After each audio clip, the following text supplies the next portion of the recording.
He's got too much pine tar.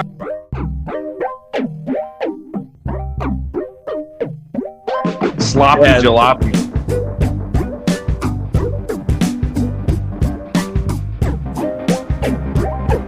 They were doing the Chris Davis fishing for it. Might be going to call George Brett out. Well, he's out. Yes, Brett is out. Look at this. Brett is out. And Steve McMahon. he is out and having to be forcibly restrained from hitting plate umpire Tim McClellan. Too much pot tar. Way too much pot tar.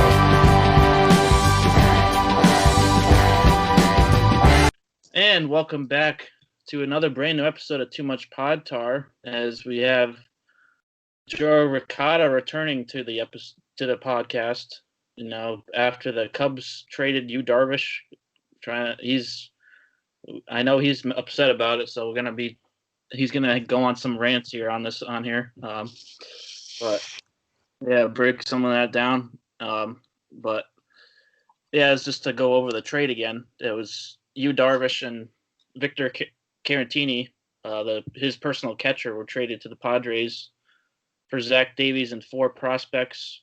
And the part that makes it such a bad trade for the Cubs is that none of the prospects were even in the top 100 of all of baseball, and they are not in the top 10 of the Padres prospects. So that's just kind of slap to the face, especially with the way Darvish pitched this last season. He finished runner-up in Cy Young voting to Trevor Bauer. So, yeah, I know they're trying to rebuild here. They're kind of in the rebuild. They're going to be trading away some other guys too, like Contreras. He's been mentioned as being a guy they're going to trade. But you got to find a better trade than that, I think. Like, that's buying. I mean, that's selling low on him instead of selling high, which you have to do. You have to sell high on a guy that just had that great of a season this past year. And I know it's 2020 COVID season. I know it's not the same as any other season. It's the market's bad right now, but I still don't really understand how they couldn't find a better trade than that. Yeah, definitely.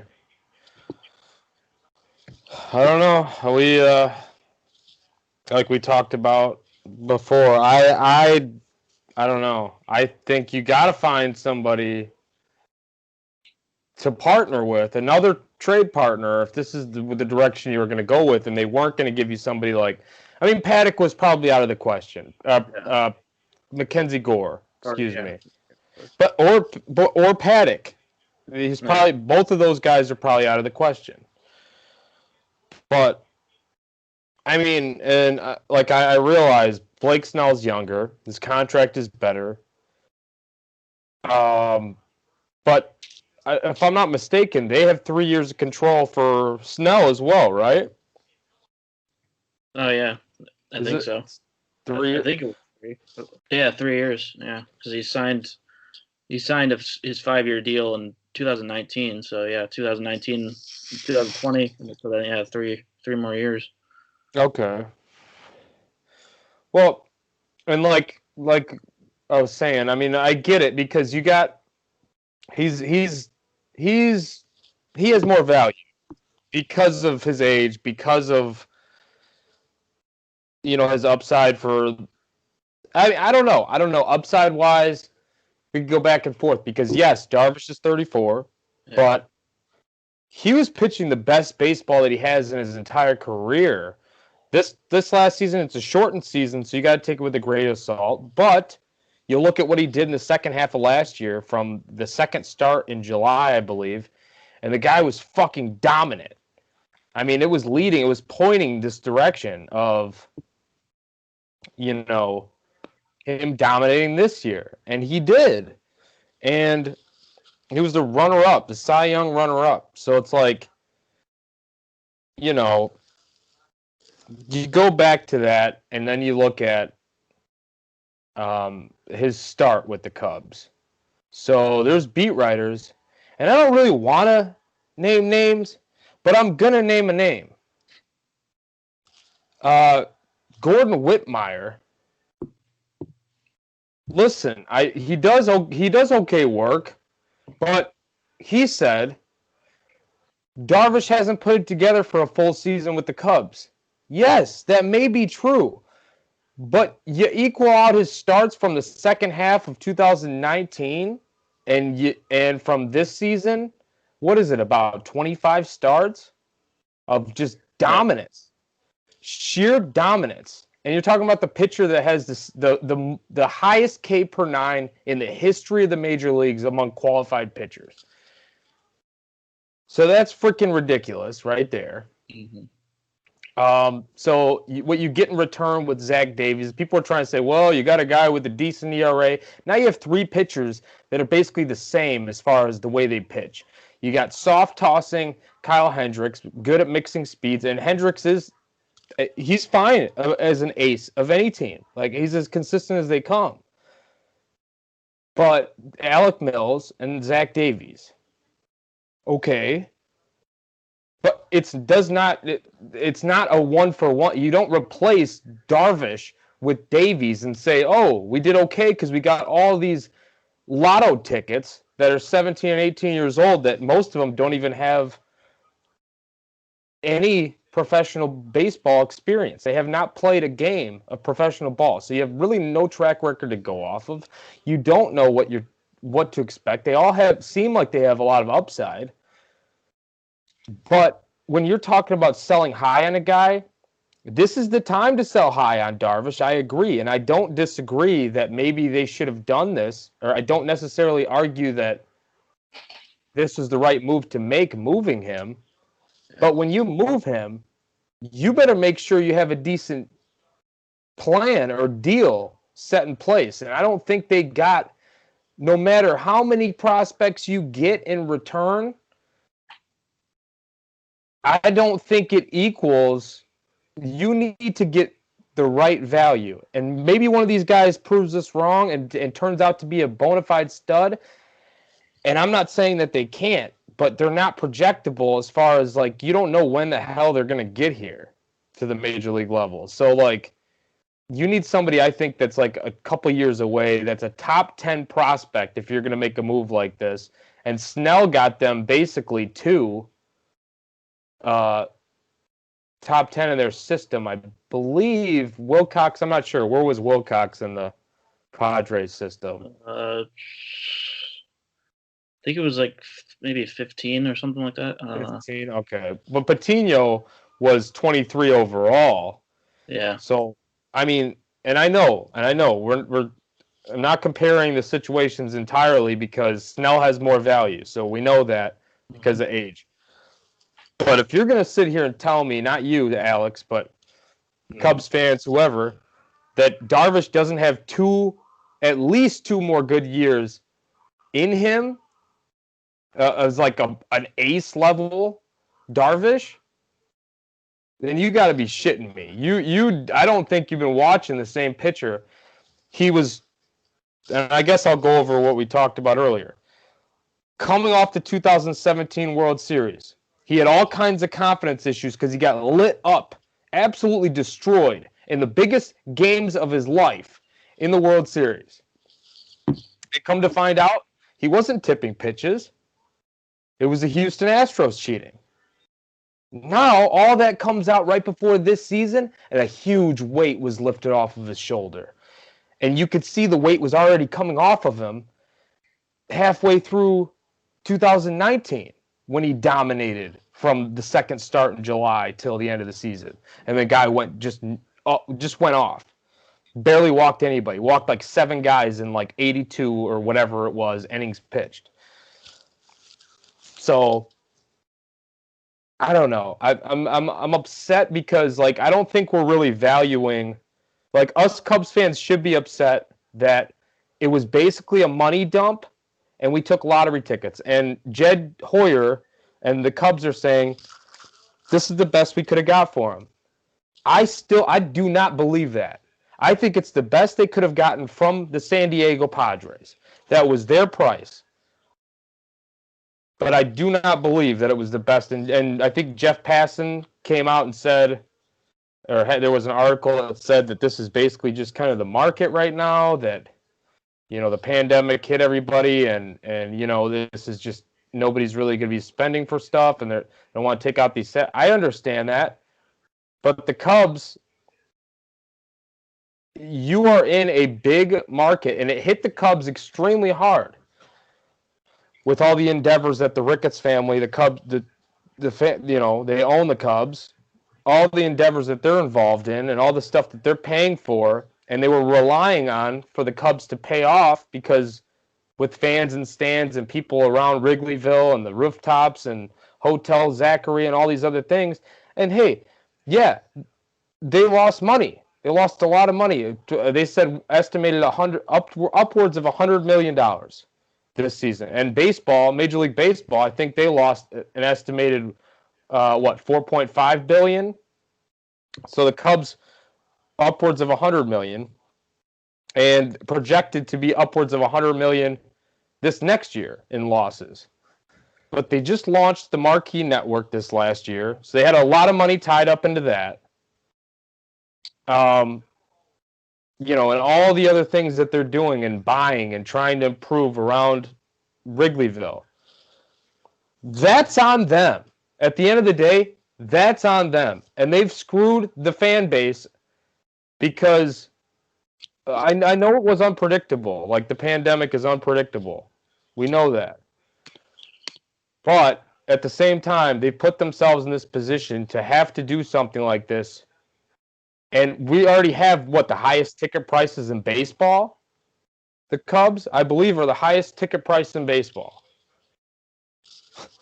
So, their cash cow. See what happens when the billionaires don't have their cash cow? Well, they're just going to stay rich, of course, because they're not going to take any losses. So we need to cut ties somewhere. And yes, it's a payroll reducer getting rid of Darvish, and it frees up caps from the luxury tax. It frees up space by dumping this contract from not only this year, but the next 2 years.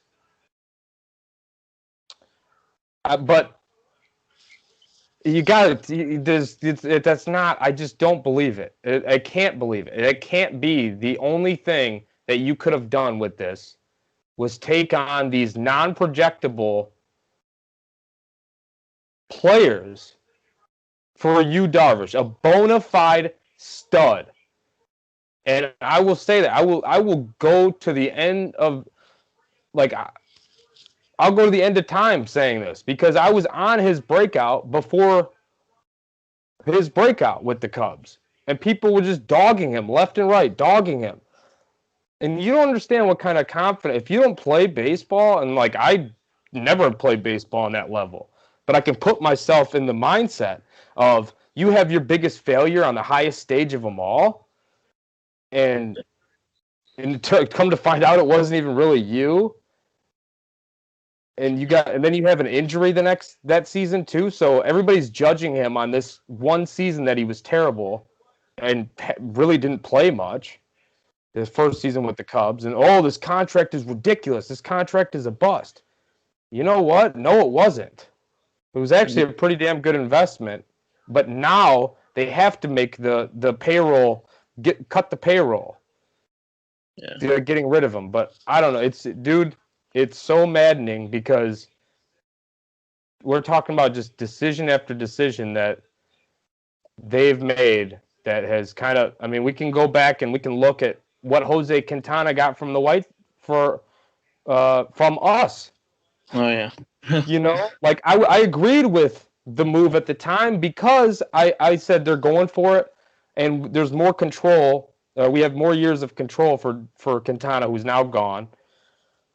But, he had his last year under contract last year, or 2020. But when they got him from the Cubs, or who they got from the Cubs, and yes, it was an age thing as well. The age was, he was younger than what Darvish is now. Quintana was 28. But he was a consistent 32 start, low mid threes ERA guy, but he never had the strikeout stuff that Darvish had. Never. He wasn't that guy. Like, and the White Sox got number 8 prospect in baseball. They got Eloy Jimenez, and then the number 63 prospect in baseball, Dylan Cease. Oh yeah. So like, and I mean, I know it's like different times than that because you're comparing now with everybody like in turmoil and like loss of money and stuff with the pandemic. So I'm not really comparing the situation entirely. Of course, Quintana was younger, getting the control, but like we have to understand also, and cheaper, Darvish is more dominant. And frankly, I think right now, you put those two in a Game 7 situation, who would you rather have right now, Blake Snell or Yu Darvish? My vote is Yu Darvish. And Yeah. I think that's where you got to look at it and say, we needed a top 10 prospect. You can get rid of some of the other prospects that we got, and you need a top 10 prospect. And if the Padres aren't going to give that to you, you got to go somewhere else. And I have a very hard time believing that that's all they could have gotten anywhere. I think they jumped on the first thing that came. Yeah. I kind of feel like it's like this year that they're kind of scared that like, oh, we got to just jump right on it, right? First thing that we see, the first thing that somebody gives us or something, because nobody knows what's going to happen this year with all this. So, I completely agree. I think it was a scared move, a desperation move. We got to tear down, start this rebuild. But it's like they lied to us, though, because it's like we're gonna try to remain competitive, but we're gonna tear it down, or we're gonna like quick start a rebuild. But in my eyes, when I see a move like this, and you get Zach Davies in return, Zach Davies is a quality pitcher, right? He's not a bad major league pitcher, but he's the same thing that they have with Alec Mills, soft tossing, speed mixing kind of guy, and Kyle Hendricks, who's obviously in another tier than those two guys. He's, a number 1, I would say, or number 2 on another team. Like he's a stud. It's a different tier, but they're all 3 very similar style pitchers in an era that's like going power first for pitchers. So that's weird, but like, okay, maybe that's what differentiates you, and maybe it makes you a different competitor to these other teams and actually makes you like, wow, this is tough to face these guys because we don't see this every day. So I kind of like, okay, that's the way you want to go. That's the route you want to go. Okay. But you take on these prospects that will not be there till at least 2024, I'm going to say, like 23 or 24. Like I don't see them coming before. I say 24 for sure. They're not coming anytime soon. no. So that's not a quick like rebuild. We're gonna, whatever. This is like you need somebody who is a little bit closer, I think, to actually doing something. And like I just scared money don't make money, and I think they played scared on this one. Yeah. It's interesting too. It's like every team in the NFC East. Oh, I'm sorry, NL Central. Sorry, it's the NFC East of baseball. It's terrible. It's terrible. Every team in that division is, kind of pretty much in a rebuild now. Like the Reds are kind of on the up and coming, but they also just lost Bauer, and they're looking to trade Sonny Gray and Luis Castillo. So I mean, I don't know what's going to go on with them. Like I think last year was probably their best year to compete. But I mean, they can obviously going to be able to compete in the division, but I don't know if they're going to go much past that. So yeah. I mean, but the Brewers got, I don't know, they're always kind of there, but they don't like never put it together, right? Because they have a couple pieces there, but the pitching is, I don't really trust the pitch, especially with Hader. They're probably gonna end up moving him too. So yeah, I could see that. I think the Cardinals are probably the one team that is like consistently in the mix there though. That's gonna be like they're like the one team that's like always at the top of that division. Yeah, I mean, yeah, exactly. I think they'll be. That's the real frustrating part too. It's like you look at all these teams, and none of them really stand out as like being a mile above any of them. No. Like, yeah, the Cardinals, right? The Cardinals they're consistent, so they'll be in the mix. They're not going to be like they're not going to finish last in the division. They'll be like 1 or 2, like every year pretty much. And the Cubs just won the division.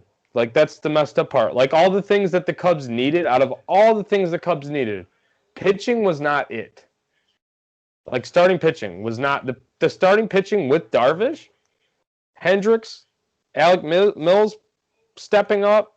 I mean, you lost Chatwood, you lost Lester. You could bring him back still, even. They might, on a cheap deal. You lost Quintana.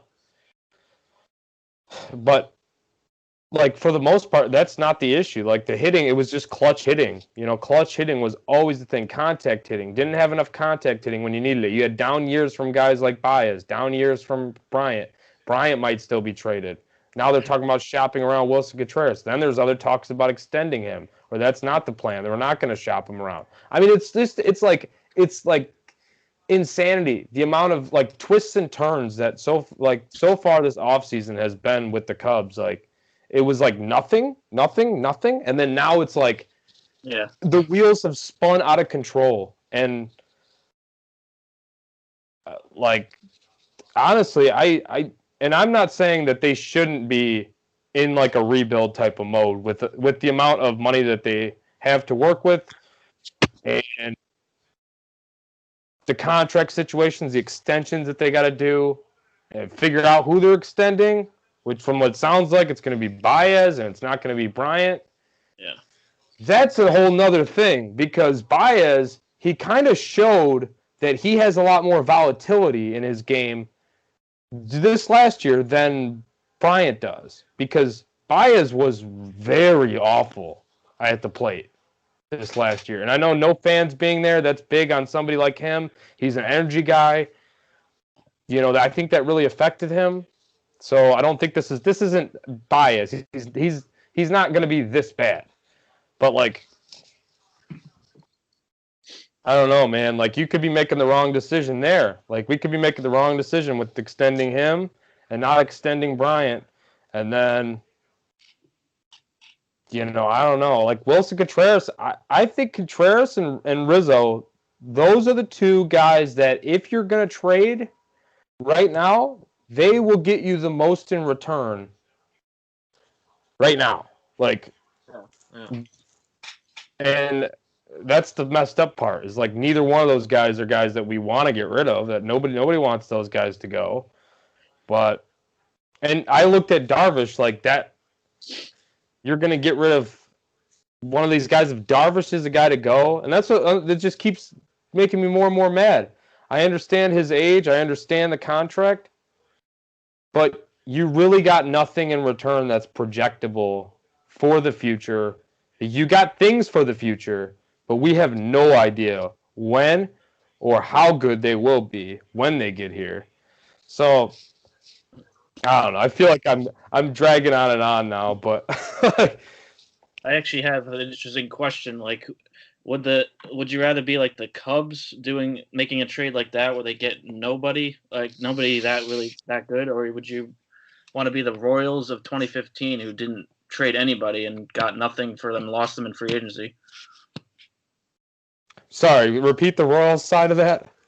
No, like how they like kept all their players that they like all the guys like Lorenzo Cain and everything, and then didn't trade them. They just lost them to free agency. Oh, I would much rather be the Cubs side for sure. Yeah, because That's at least you get something. But yeah. And these guys, I think they do have some high upside. If you look into them a little bit, they have some high upside, but just not the kind of upside and immediate, soon-to-be upside that I don't know. Yeah, I'd definitely much rather be the Cubs than the Royals not getting anything, I think. Oh yeah, I mean, When the Royals they did trade Davis to the Cubs for Soler, which oh was yeah, nice. That was good. But yeah, otherwise they'd kind of, man, yeah, they hit rock bottom fast. yeah. Right after that World Series, that was it.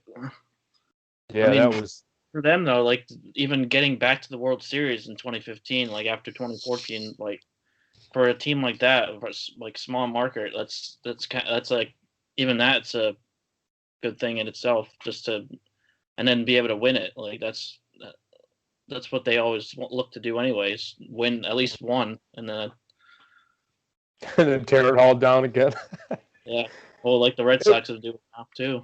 Exactly. You look at the. Oh, I was really impressed by the Royals, what they were able to accomplish, like getting back there a second year in a row, and I was rooting for them both times. But even then, like you look at the Red Sox. I mean, what they have 3 titles in since I think 7 years or something. 7 years. Well, I mean, even their rebuild, like now, like, and they had that one like really rough year, and then the next year they won it all. Yeah. So it's like even their down years don't even feel like that bad now. You know what I mean? Like, but you look at the Cubs, and looking back on this, like if we're judging this entire era of Cubs baseball, which is the best era in Cubs baseball ever. So I'm privileged to be watching this team, even though as much of a like shit as I'm giving them right now. But like you kind of get a feeling of like ownership is almost taking advantage of us Cubs fans being so loyal. Like I truly believe, and this is nothing against any other teams or any other whatever. The Cubs fan base has been the most loyal fan base but ever, because we've never had winning teams until, I mean, we waited 108 years. I personally didn't wait 108 years. I wasn't here. But people went to their graves not seeing a Cubs World Series for years and stuck with the team. And now what do we get to show for it? 1 World Series? Yeah, that's great. Like, I am thrilled. It was the best day of my life. Yeah. But you look back on it, it's like 1 World Series with these guys, and now we're like a small market franchise. We got to get rid of all these guys, like act like we're the Rays, act like we're the Royals, and ship everybody the hell out because we got to save money. You know? Yeah, I remember back when they were back in 2016. Everybody was saying like, "Oh, they're going to be a dynasty. They're going to win a bunch more. This isn't going to be the end." And then just kind of faded out. Yeah, and they consistently had winning teams, like from 2015 to 2020, they didn't have a losing record. They've had winning teams every year. I mean, then they've been right on the brink of the playoffs or in the playoffs every year. So that in and of itself is very, very, like, you can't give really much more of a higher compliment than that, other than winning the World Series. And some of these years, you really felt like they were just like a couple pieces away. They did not have like certain elements to their game were just not. They didn't stack up quite to some of the other teams, like the Dodgers and stuff like that, like teams like that. But so you still got to give them credit for where it's due, and it's definitely. A lot of that credit goes to Theo for putting together these teams, even if some of the decisions were more win now, like even with your Yankees trading Torres for Chapman, which that worked out for both sides. I will never hate that trade ever. Ever. Will never hate that trade. I will never talk down about that trade. But at the same time, when you look at it, that was another piece that we got rid of to try to contend now. But in some of these contracts, like you look back on the Hayward contract and the Darvish contract, and to be honest, like the last couple of years, Hayward's actually been paying for his contract. Like he's playing well. He's playing pretty well, and always was well defensively and on the bases. But You know, that has kind of limited them, though, as far as spending goes. But I don't know. Yeah, you really thought it was going to be like this dynasty that was going to win. I really thought they'd get at least one more before you started seeing some major changes as far as the core goes, and or having to make decisions on guys getting extended and who's going to get traded and shipped off. But it just doesn't look like that's that's not what it is. And it's sad. It really is sad when you think about it if you are a Cubs fan, because I think we all had that those high hopes. After winning, after getting the initial World Series, finally ending the drought, you start to get higher expectations. Like, and it's just the reality. Like you have those expectations of, all right, we won, now let's keep fucking doing it. Yeah. And I don't know. It just hasn't quite culminated. So Yeah. So are the Mariners gonna win a playoff game, or are the Cubs gonna win a World Series before? Like, what's the next one that's gonna happen? Oh.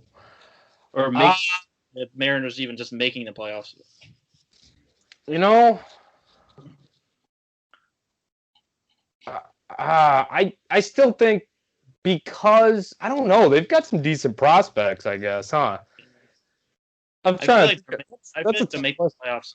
I'm gonna say that they make the playoffs in like 5 years or something. 5 years.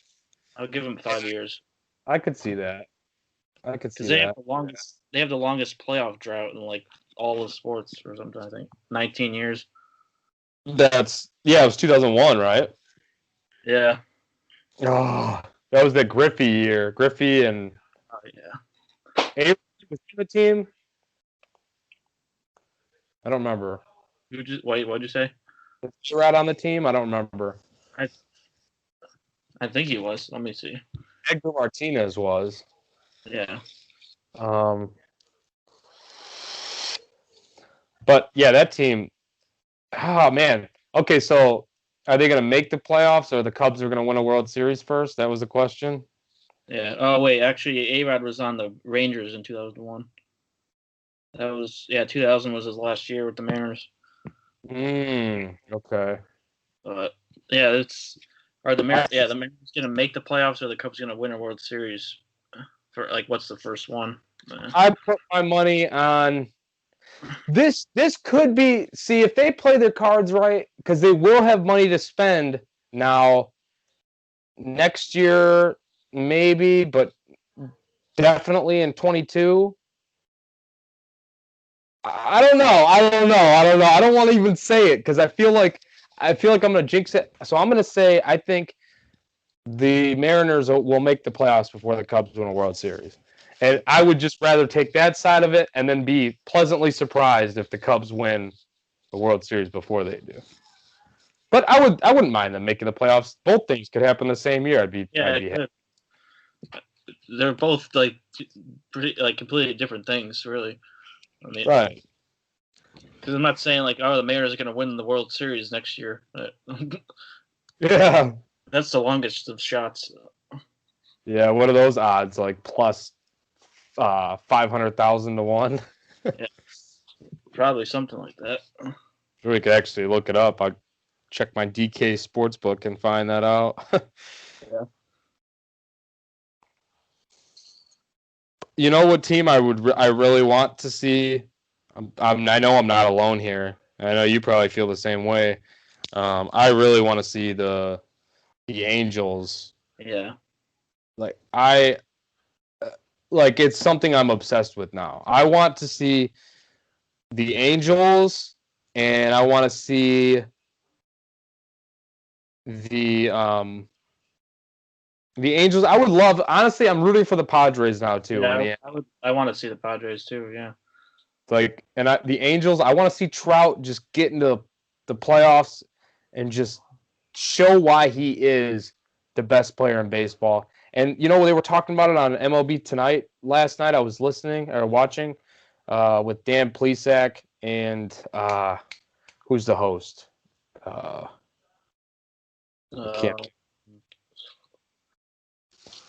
Can't think of his name right now. Oh God, this is gonna bother me really bad. Was it Matty? Was it Vasgersian? Or no? No, not Vescursion. Uh, He's like the blondish haired dude. fuck. I can't. Hold on. But anyways, what he said. This is why I was trying to think of who it was. Not Brian Kenny either. You said blonde here? Yeah, kind of like a light brown. I can't think of anybody who has blonde hair. I believe it was MLB Tonight. Is it Greg? Greg Amsinger? Yeah, I think that's it. I guess he doesn't have. Looks like. Yeah, that's him. I don't know why I thought he had. I don't know. Anyways, definitely doesn't have blonde hair or light brown hair. But no, it was him, and he said he thinks that Fernando Tatis, he's getting close to being the best player in baseball and being better than Mike Trout. And Fernando Tatis is excellent. Yeah.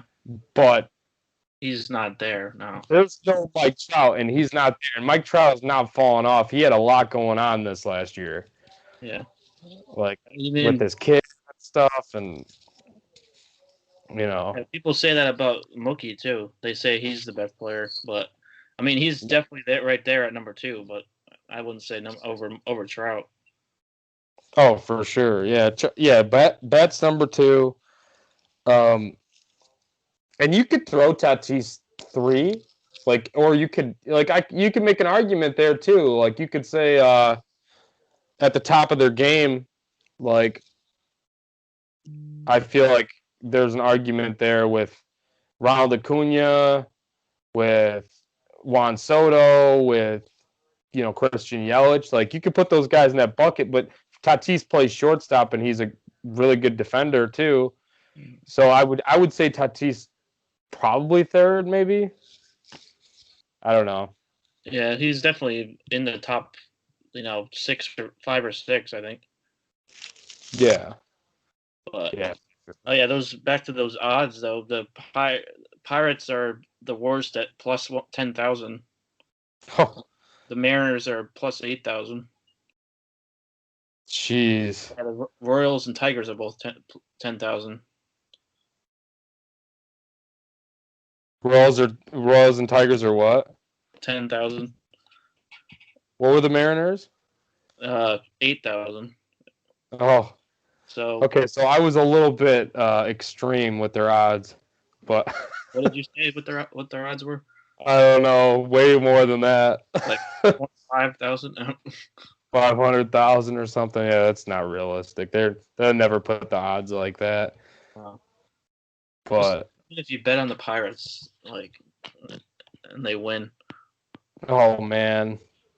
I had so did Gio. We've kind of been going back and forth every day talking about basketball bets and stuff, and he's getting into it. But we were both on Dante DiVincenzo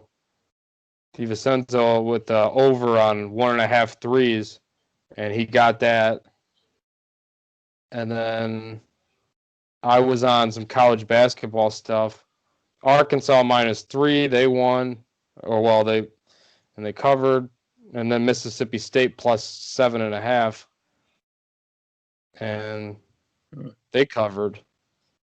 I don't know the final score of that game. I'm not looking, but anyways, yeah, that's nice. Now that I'm looking at it. I know that's not baseball, so sorry. Oh, it's fine. I mean, I kind of I would kind of want to kind of transition into making this a more of a just general sports pod anyway, really. Yeah. But I don't know. That's kind of that's what I'm gonna probably end up doing here, starting something up here soon. Oh, they won outright too. Mississippi State, cool. Yeah, that's what I'm gonna end up doing. I think too. Got some plans of very soon. I just need to get the right setup and stuff, and then and also make it like a life podcast. Like just have different people on, like you and other people, and just talk. Talk about whatever. Talk about sports, obviously, but yeah. Just like it could be just off the wall stuff. Like we could talk about what kind of peanut butter you put on your peanut butter jelly. Like, do you like creamy or you got the nuts on there? What are you crunchy stuff? Like, I don't know. I'm a creamy guy. Creamy guy? Okay. I've always been the crunchy. I like the crunchy peanut butter. I like either or, so I don't know. That would be a bad question because, like, for me, I can't really answer that. I like both. But yeah, we can. That sounds fun though. We could do a lot of stuff with that. Yeah, for sure. And like, I'm really interested to hear different people's stories. Like, what's their sports memories? Like their favorite. Like, what's something that's stood out to them? Like.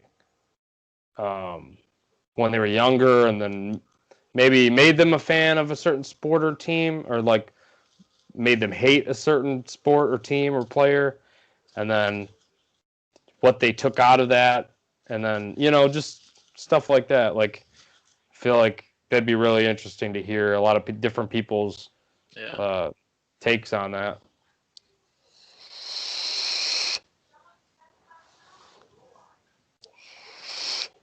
But yeah, it's some other stuff.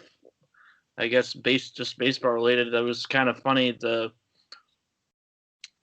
What's his name? John Heyman was tweeting about Bauer's contract, and then I saw that. And then he threw in his agent Rachel Luba. He was like, Agent Rachel Luba declined comment, and then then she goes and like subtweets him and says like, oh, I didn't have my phone or whatever. I was traveling. I wasn't looking at my phone. Like, so kind of funny banter going back and forth between between the insider and the agent there. That's hilarious. I think honestly, I think a lot of these insiders, when it comes to Bauer, are so in the dark. Yeah. With his decision and what's actually going on, because his agent, nobody's like really sharing the information with them. So they're like grasping at straws. They're just trying to like, oh, she declined to comment. Like, well, she just didn't feel like talking to you at all. Yeah. Like, I don't think it was a decline to comment. Like, that was.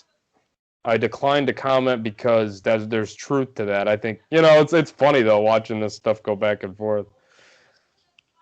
Who knows? That could be what he's looking for. Because I wouldn't be surprised if he started pretty high.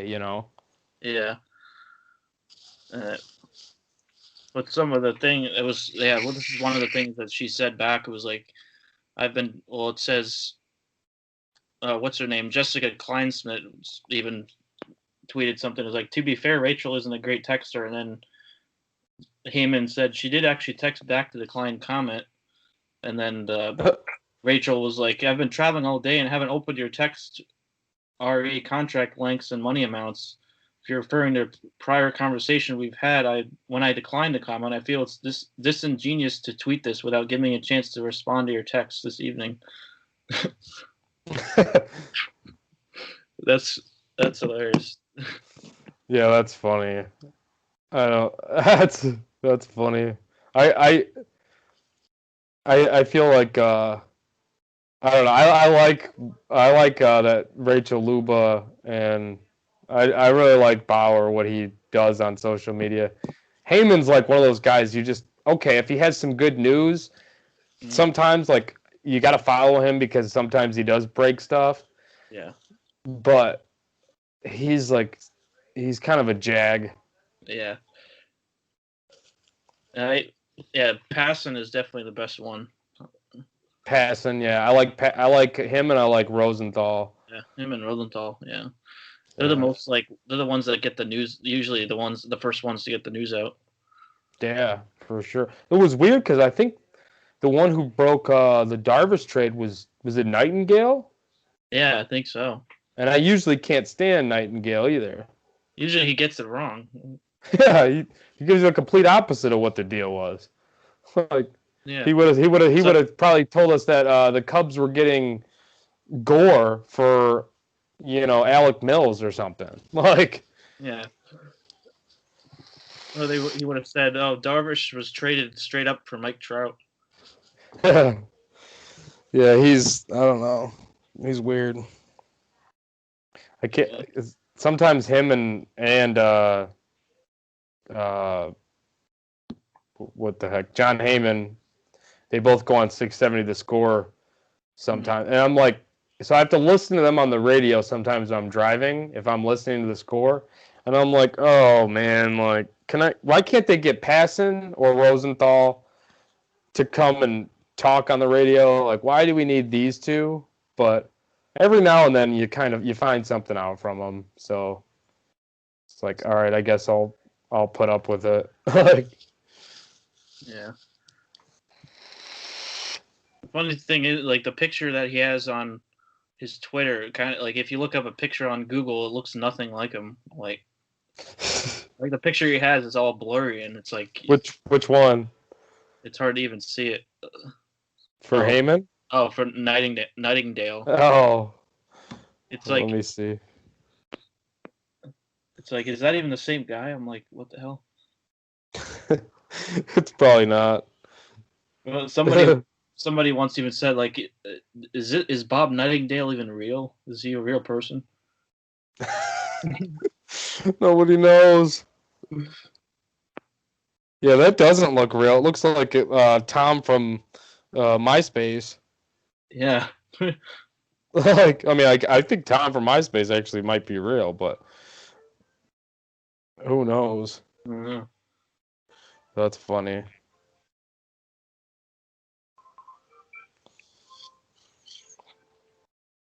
But yeah, man, what else did you have planned? Do you want to talk some more baseball stuff, related stuff? Not really, I guess. I mean, there wasn't really any other news that we got recently. Yeah. Yeah, other than the Padres making all the news in the world, it's like everything else still has been pretty quiet, it seems. Yeah, it's just all speculation. Very strange. Yeah, I wasn't really expecting the Padres to be, not that I wasn't expecting them to do anything, but I wasn't expecting them to be like the guys, the main players right now. I knew they were gonna make moves at some point, but I didn't think they were just gonna be like going crazy here. Yeah, exactly. Good for them, though. Good for them putting their eggs in the basket and going for it. That roster, and that's another guy. Like the guy that me and you we talked about almost on a nightly basis with DFS when we did the DFS pods. The baseball, like, we record them overnight or like sometimes right before the slates. And the guy that we just kept talking about all the time, and like I feel like I brought him up, or you brought him up, one of us every night, was Jake Cronenworth. Yeah. And I thought, man, maybe they could throw him in the deal. Nope, couldn't even get Cronenworth. Yeah. It's like it's crazy. And they signed they got an international guy too, right? However you say it, Hassan Kim. I don't know how to say it, but yeah, I don't either. He's supposedly a pretty good utility player, though. Yeah. I was surprised when I saw that they were trading him. I mean, not signing him. Like, I thought Cronenworth was going to be in the deal because of that. Yeah, I guess they like him, and he played well. Like, small sample, obviously, with 2020, but he's young, and I think he's going to be pretty damn good. Like I kind of have high hopes for him. So obviously they're not going to give the Cubs somebody like that. That's like major league ready too, but I don't know. It's frustrating. Like the Padres though. What if you had to pick right now? Like this, I think it's really interesting. Dodgers or Padres to win the division? I don't know. It's tough. I mean, I think I still go with still go with the Dodgers just because they proved it last year that they can win it all, and their pitching is still, I think, better, even with Darvish and Snell. I think they're maybe not. I don't know. Maybe not better. I don't know. I think they're even now, actually, pitching wise. I look at it like this. Well, starting pitching depends because Kershaw is getting a little older. Yeah. But I don't know. That's so tough. I think Lamet is just nasty. Yeah. It depends what you get from Paddock. If you get Paddock developing or like really harnessing a third pitch and he gets more movement on his fastball or like brings back the movement he had before, I think like 1 through 4 and like whoever they slot in at 5 is going to be a high upside guy. Mm-hmm. I think 1 through 4. I think I would honestly take, but then they're getting David Price back, right? The Dodgers probably. Yeah, he's supposed to be, unless they. I don't know. Like I don't know. I don't know if he's gonna opt back in or not. Yeah, I don't know. I think I would probably take their starting rotation, the Padres, over the Dodgers. It's so close though. But then if you look at the lineups, you might have to lean Dodgers. Right now, I think the Dodgers have the better lineup. And then I don't know. The bullpens are tough too, like because they're both losing guys. Like the Padres are losing Yates, and the Dodgers are losing Trinan and Joe Kelly, I think. So yeah, the bullpens. That's going to be interesting. I mean, I really like Gratterall though for the Dodgers. Mm-hmm. So Sorry, go ahead. I'd probably lean Dodgers there too for the bullpen. Yeah, I think you're right. I think they have more guys that have pitched in the bullpen too that they can kind of like go back and forth. Because they still have Gonsolin and May too. Oh yeah. So like either whoever isn't like in the rotation, I feel like those guys will be solid in the bullpen, and then yeah, I agree with you on that. I think their bullpen's better than the Padres. It's gonna be fun though. It's gonna be real fun to watch because I think starting pitching wise, if there's a team that can neutralize the Dodgers, I think right now the Padres are the team. Like I think they have this. I think the Padres have the scariest rotation in baseball right now. If Paddock if Paddock is Paddock, 1 through 4, I think they are the scariest. Yeah, I could definitely agree with that. It's just kind of tough to see. Like you have to wait to really see like when the season starts to really judge. Like it's always I always like kind of like I'm like kind of weary of when I'm doing like my preseason predictions. I'm like I don't really know where to go with it because it's like you don't really know until you see it. Oh, definitely, yeah. Like you gotta wait and make sure, see what you see in spring, and then like wait out for the injury news too, like who's gonna go down in the spring, and like whose velocity's dipping, who stuff like that, or whose velocity's increased, like for certain teams or players from different teams. And then, like, we have no idea, of course, what each team's going to, or what the teams are really going to do from here until spring training. Yeah. Like, I don't think any of them are done. There's no team in baseball, I think, right now that's done. No. Which is making it fun, I think, because I really just hope we don't have to wait until March or like late February till we start seeing like some of these guys go to get signed. I kind of feel like Bauer would be the last one to go sign, probably like late February, early March. You think so? Yeah, he might. I think he's gonna drag it out a lot. Maybe. I mean, you never know. So. I think there's one thing though. Who said it in the chat the other day? Was it Matt? I think it was Matt.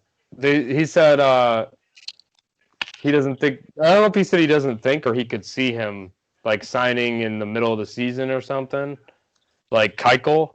Oh yeah, I don't see that happening at all. Yeah, I don't think it'll be that long. Because he wants to play too much. Like he might wait till like the very end of like, but he's gonna play. Like he's not gonna. I feel like. Yeah, I don't think so either. Like because we're talking about a guy that like said he was okay with just 1-year deals, which we don't know if that's true or not now. But I feel like he's probably not gonna do that now. No, I think he's gonna go for 5 years or something. Yeah, or like a 3-year deal maybe, but no 1-year deal. I can't see that now. Even though he says he wants to bet on himself and stuff, and like I love that about him, that part about him that says stuff like that. But I can't see like why I would just take the guarantee, you know? Like there's too many things that can happen, and especially now the way the market is. Oh, absolutely. Could be getting less money by the time he goes to get another contract next year or whatever. Yeah. But I think we covered a lot of it, so that's covered a lot of a lot. A lot, yeah. That's the good way to put it. Well, I feel like that's what we do, man. Put microphones in front of us and we just talk baseball. Yeah. Or anything. Yeah. Or peanut butter. Yeah. Peanut butter and jelly. But yeah. Yep, as the off season moves along, we're gonna be updating you guys, the listeners, with everything that's been going down as we see things happen. We'll see. Hopefully, we get some more moves coming in as the pot stove heated up this past week. Hopefully, we can stay lit here this off season. Stay lit. But yeah, thanks again for listening to the pod. Always stay tuned and gonna be getting some more content out there. And also just an announcement, I actually started a TikTok for the pod, so you can follow that. It's Too Much Pod Tar. So I'll be doing some clips of like our episodes on there, so you can check that out. And then of course, as always, the Twitter at pod_tar, and follow myself at Alex Keeler and Joey at the Riot 326. So yep, that's all we have for you today, and stay tuned for another one coming soon. So just a reminder, you can never have too much pod tar. He's got too much pine tar.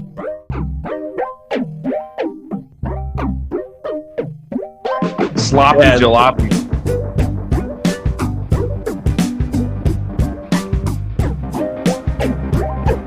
They were doing the Chris Davis, fishing for it.